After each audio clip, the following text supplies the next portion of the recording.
If you are looking for rebate apps and coupons, you are in the wrong video.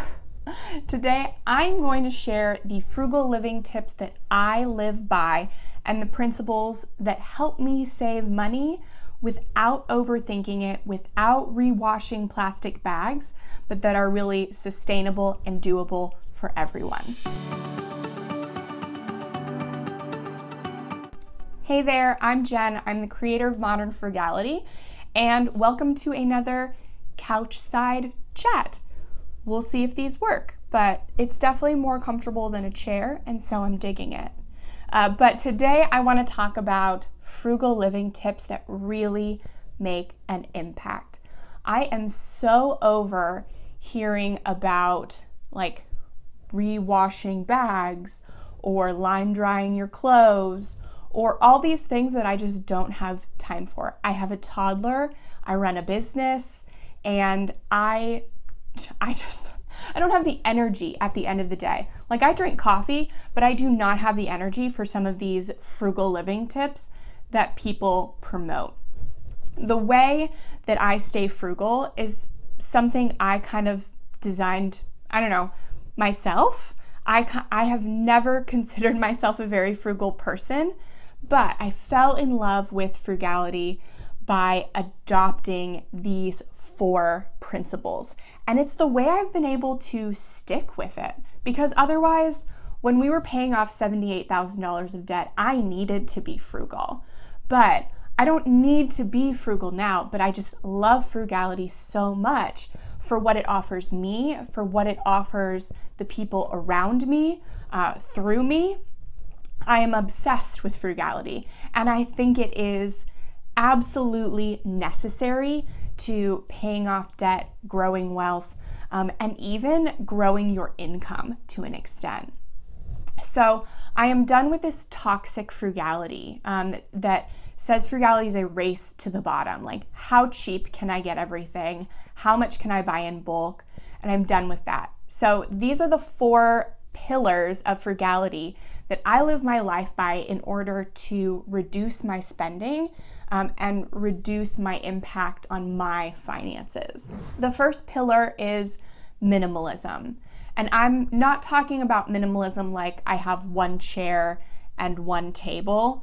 I have stuff, like I'm literally sitting in my office and it's just my stuff. And I have like a closet full of stuff.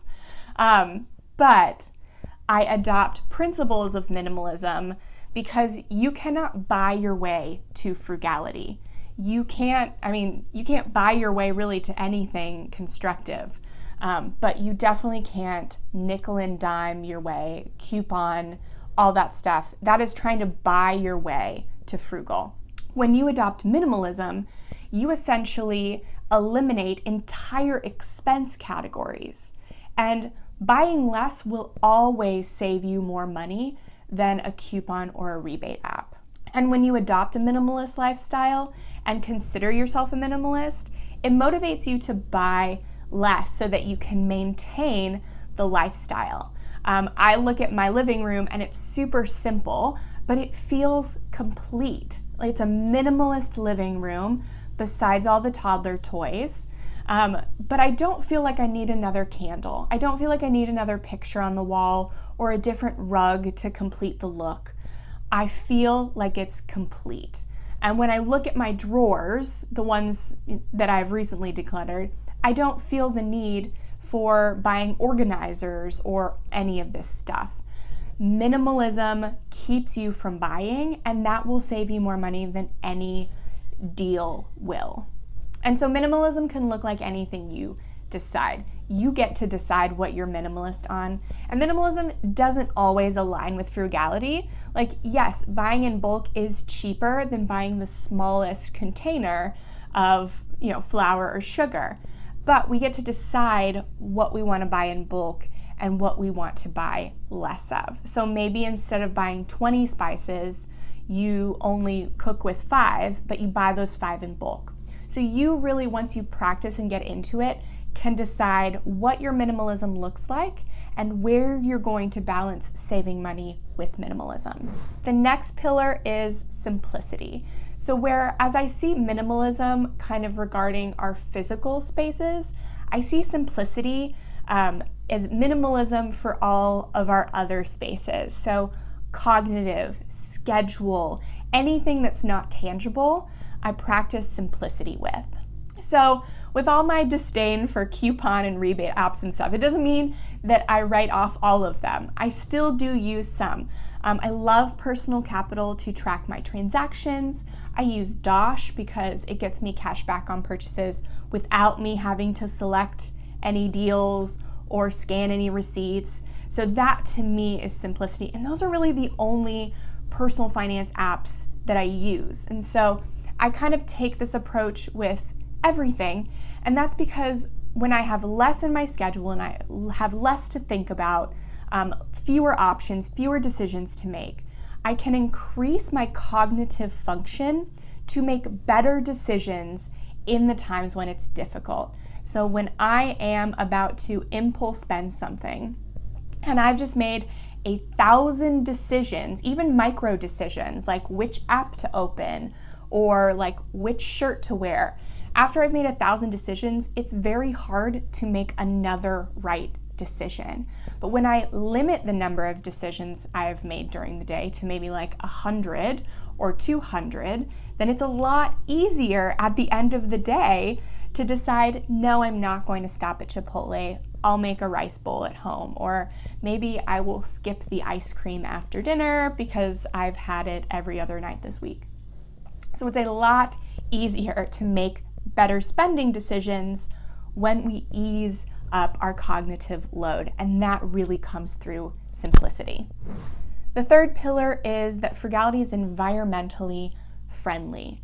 So I believe that frugality is being a good steward of all of your resources.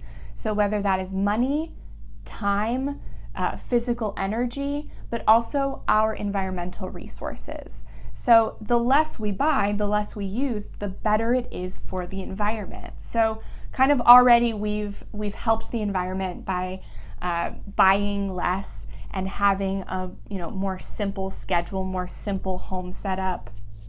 But to really be intentional with caring for the environment. So that means skipping fast fashion. So the really cheap stuff that wears out. So you buy a $10 shirt today, and then in 2 years you have to buy another $10 shirt. Whereas you could have just bought the $20 or the $50 shirt and had it for much longer. Taking care of your things, so less things end up at Goodwill or worse in the trash. And just overall buying better quality things so that we can have them longer, so that we waste less. And that in turn actually saves us money. It may cost more money up front, but in the long run, it does save money. And I just want to be clear that I am not perfect at this. This is probably the one I struggle with the most because I grew up with a scarcity mindset saying that I couldn't afford nice things. I can't afford the up price of a certified B Corp company product. So I still struggle with this, but it's about making one right choice every few months or whenever you think about it. Just make the next right choice. So last year I switched to compostable toothbrushes. That was my one right next choice. And practicing all the other things that I've added on to that, it just compounds so that eventually you'll be making a lot of really eco-friendly decisions. But you can just start with one, and then when you're ready, make another, and then another, and so on. The last pillar is values-based spending. When you know what your values are and you know what you value, then you can spend without guilt on those things. And the things that you don't value, you can completely eliminate from your budget. But you have to know what your core values are. So I highly recommend taking a values kind of like intake or indicator, seeing what your core values are, maybe making a list of 10 and picking 5 that are your core values, and making sure that those things are in your budget so that you're really confident that you are spending money on things that you love. Frugality is not about deprivation.